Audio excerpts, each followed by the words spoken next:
ማህበራዊ ሚዲያውን ያናወጠው ቃለ መጠይቅ በከባድ ክስ ተቋጨ።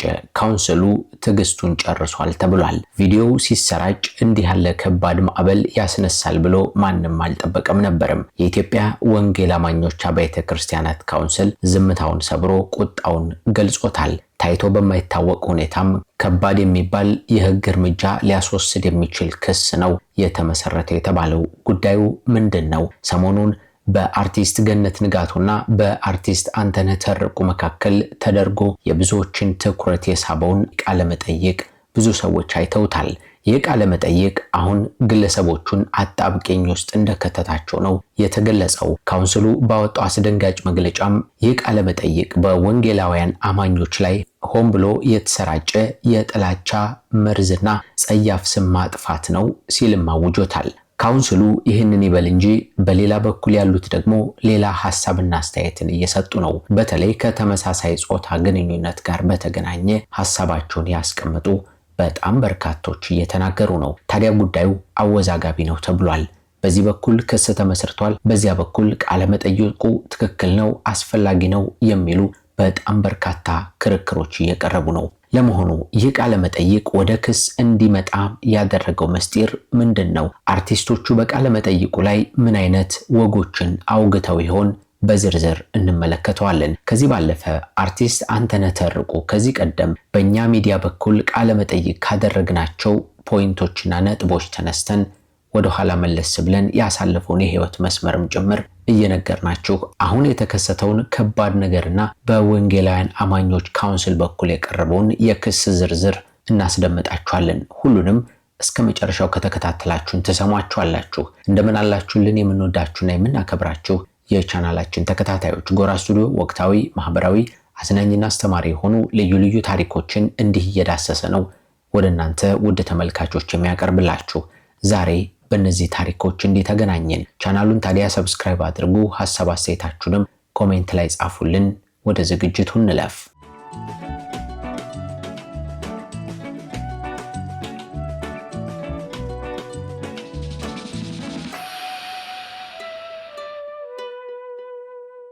Toyota is all about the power of choice, with more electrified hybrid choices and more all-wheel drive choices than any other brand. Now you can take advantage of limited time offers on your favorite new Toyotas. Toyota, let's go places. With the power of Pauline's voice, Donkey Kong takes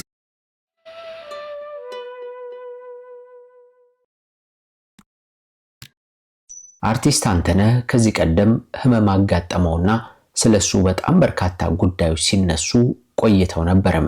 አርቲስቱ የተወለደው በጉራጌ ወልቂጤ ከተማ እንደሆነና አስተዳደጉም እጅግ ከባድ ጊዜ እንደነበር ያስታውሳል። የልጅነት ጊዜ በጣም ከባድ ነበረ። በእውነቱ ባላስታውሰው ደስ ይለኛል። በጣም ጭንቀት የበዛበት ቤተሰቦችን በሞት ያጣሁበት ሰዓት ነውና ያሱም እንዳለ በልጅነቴ ነው ስፖርት የጀመርኩት። በ14 ዓመቴ ማሰልጠን ጀመሬ። አሁን ቅርብ ጊዜ ነው ማሰልጠን ያቆምኩት። ወደዚህ ወደ አርቱ ስገባ ነው እንትን ያልኩትና ከ14 ዓመት ጀምሮ ከ15000 በላይ የቴኳንዶ ስፖርተኞችን አሰልጥኛለሁ። ከዛ ወልቂጤ እንደዚሁም አካባቢው ላይ ብዙ ቦታ እና 5 ጥቁር ቀበቶ አለኝ በቴኳንዶ። ዋው! ግን ወደ ስፖርቱ ዝንባሌ ነበርህ ገና ከልጅነት ጀምሮ ነው? እንዴት ነበር ተሳትፎ? በልጅነት ከ8 ማስታወሰው ከ8 ዓመት ጀምሮ ነበር ሲሰራ የነበረው ስፖርት። ከዛ በኋላ ነው ያ ነገር ከብዙ ነገር ጠበቀኝና መጨረሻ ላይ ወደ ማሰልጠኑ ገባው። ከዛ በኋላ ነው ወደ ሞዴሊንጉም ወደ ማስታወቂያ ወደ ፊልም እያልኩኝ መጣሁት። አንዳንዴ ፋዘር በህይወት እያለ አንዳንዴ ይዞኝ ወጣ ነበርና ፊልም ምናምን ስናይ እንደነዚህ ሰዎች መሆን ፈልጋለሁ ለው ነበር። እዛ ላይ ያሉት የካራቴ ፊልም ምናምንና እንደነዚህ መሆን ከፈለክ እንደዚህ አድርግ ስፖርት ስራ ምናምን ይለኝ ነበር። እና እሱ ከሞተ በኋላ በቃ ያ ነገር ገፋውበት ማለት ነው። እና ያው የማሰልጠኑ ፍላጎት የለኝም አልነበረኝም በሰዓቱ።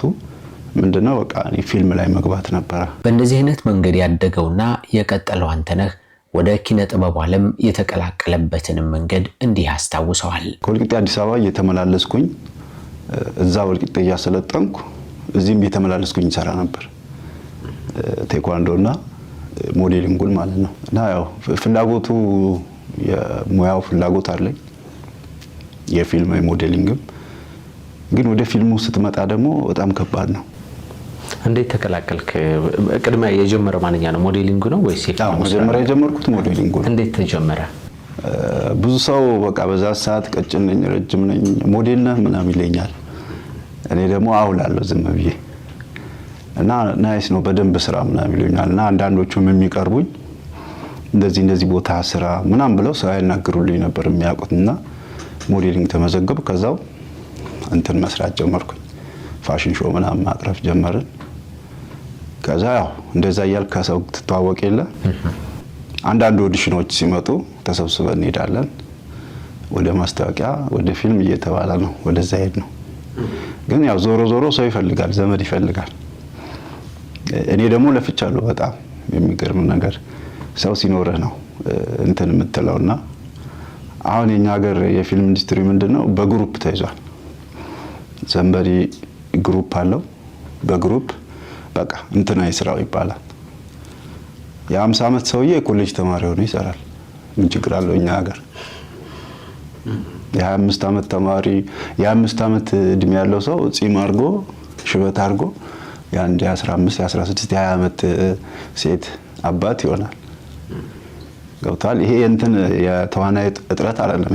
ተዋናዮች አሉ። ግን ምንድነው በሞኖፖል መቆጣጠር እዛው አይውጣ አይነት ነገር። አንተነህ በኪነ ጥበቡ ላይ እጅግ ስኬታማ ከሚባሉ ወጣቶች የተመደበና የራሱን ንብረት አፍርቶ እየሰራ የነበረ ቢሆንም በመጨረሻ ግን በገጠመው የጤና እክል ምክንያት በኋላም መኪናውን ሽጦ ገንዘቡን አጥቶ መታከሚያ በማጣቱ ምክንያት በጣም በርካታ ኢትዮጵያውያን ድጋፍ እያደረጉለት ሕክምና ሂደቱን ሲከታተል እንደቆየ ብዙዎቻችን እናስታውሳለን።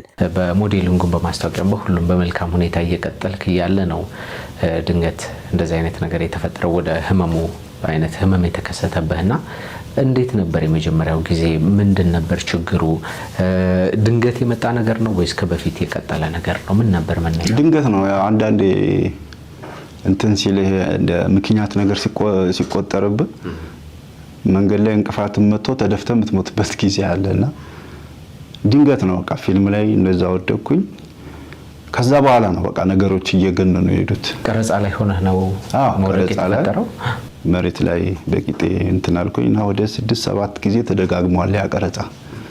ለመጨረሻ ይሰራ ምናምን ተብሎ ሲሰራ ቆዳ ጫማ ነው ያረኩት። ሌሊት ነው እንደማሟለጫ አርጎኝ ባላንስ ሳትኩኝ እንደዚህ የቆመ ድንጋይ ላይ በመቀመጫ ይወደኩ እና በቃ ለተወሰነ ደቂቃ እሰማለሁ አያለሁ፣ ግን ምን እንደምትለኝ አላቅም።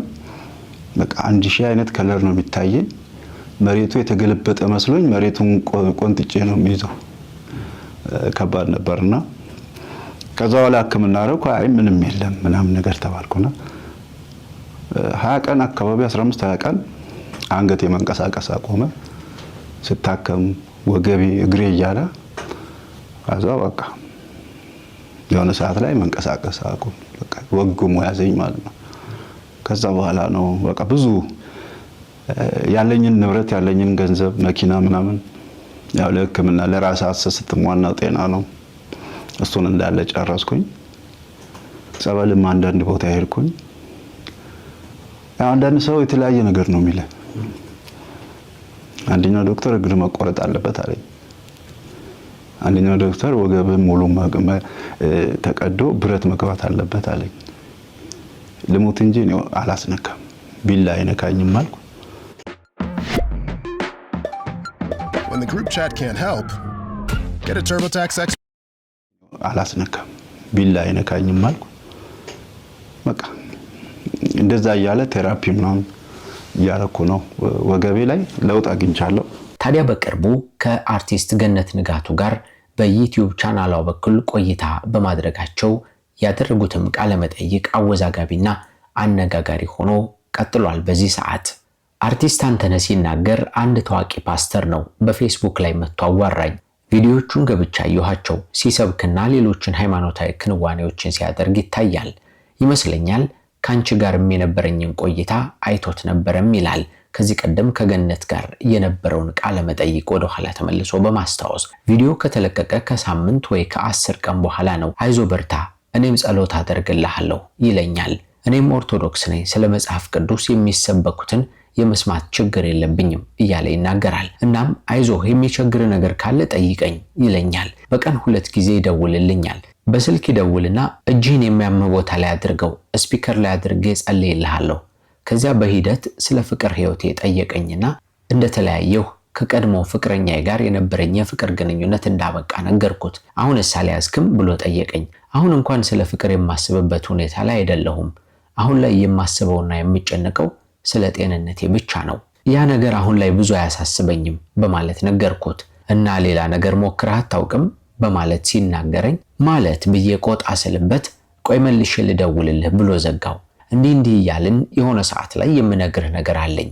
እኔ ወንድ ወዳለሁ እና አንተንም እኔ ወድጄህ ነው አፍቅሬህ ነው በማለት ተናገረኝ። ይሄኔ እሱ ራሱ እየሰማኝ በኢየሱስ ስም ብዬ መለስኩለት። ምን ሆነ ነው አንተ ፓስተር አይደለህም እንዴ ምናምን አልኩት።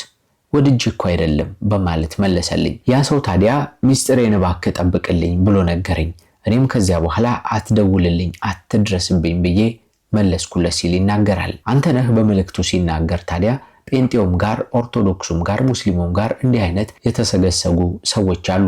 እናም ከእንደዚህ አይነት ሰዎች ራሳችሁን ጠብቁ በማለት አንተነህ መልእክቱን አስተላልፎ ነበረ በቃለ መጠይቁ ላይ። ይሰውም ሆነ ገነት ንጋቱ እንዲህ ያለውን ጉዳይ ወደ ሚዲያ አምጥተው ሰው ይማርበትና ይጠንቀቅበት ማለታቸው መልካም ነው የሚሉ አስተያየት ሰጪዎች ነበሩ። አሁን ግን ነገሩ ተቀይሯል። እንዲያውም ሌላ መዘዝ ይዞባቸው መጥቷል ጉዳዩ። ነገሩ ትኩረት መሰጠት አለበት። በየጊዜው የምንሰማው ነገር ያስፈራል። አንገታችን ስር ናቸው፣ ቤተሰቦቻችሁን ጠብቁ የሚል ነው ያንተነህ መልእክት። ይህ ሰው ከገነት ጋር በነበረው ቆይታም የተናገራቸው ሁሉ እውነት ከሆኑ አርቲስቱ ሌሎችን ለማዳን ሲል ፓስተሩን ማጋለጥ አለበት የሚልም አስተያየት ተሰጥቶ ነበረ። እሱ ግን ስም አልጠቀሰም ነበርና በዚህ ምክንያት በጠቅላላው የወንጌል አማኞችን ስም የሚያጠለሽ ነው የሚል አስተያየትም እየተሰጠው ቆይቷል።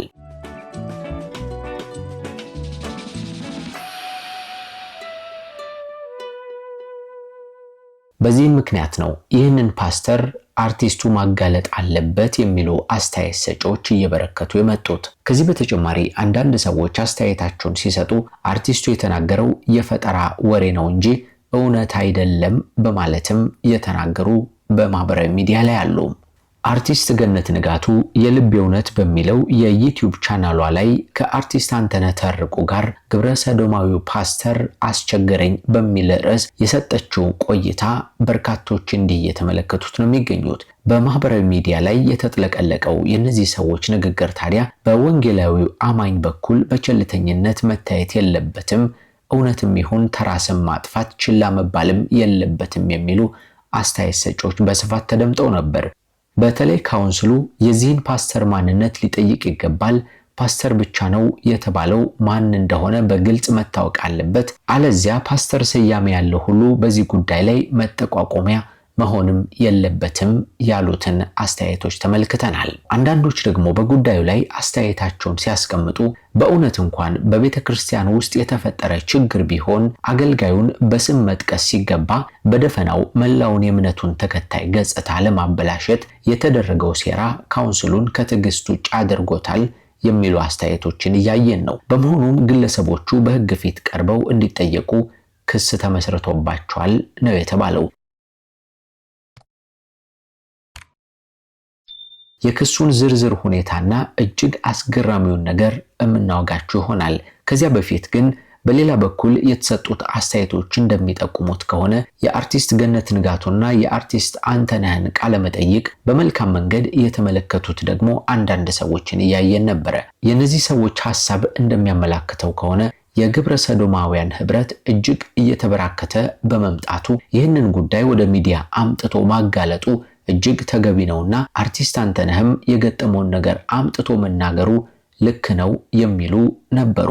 በዚያው ልክ የፈጠራ ታሪክ ነው ያወራው የሚሉት እንዳሉ ሁሉ ማለት ነው። ለመሆኑ የክሱ ዝርዝር ሁኔታ ምን ይመስላል?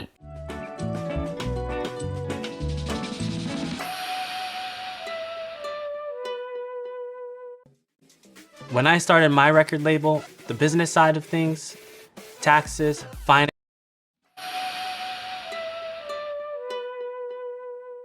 የኢትዮጵያ ወንጌል አማኞች አብያተ ክርስቲያናት ካውንስል ክስ መሰረተ ይለናል የተገኘው መረጃ። የኢትዮጵያ ወንጌል አማኞች አብያተ ክርስቲያናት ካውንስል በወንጌል አማኝ ክርስቲያኖችና ተቋማት ስም ላይ ጥላሸት የሚቀቡ አካላትን በሕግ ለመጠየቅ የመጀመሪያውን እርምጃ መውሰዱን አስታውቋል ይለናል። ካውንስሉ ክሱን የመሰረተው በወይዘሮ ገነት ንጋቱና በአቶ አንተነህ ተርቁ መካከል በተደረገው ቃለ መጠይቅ ዙሪያ ነው ይላል መረጃው።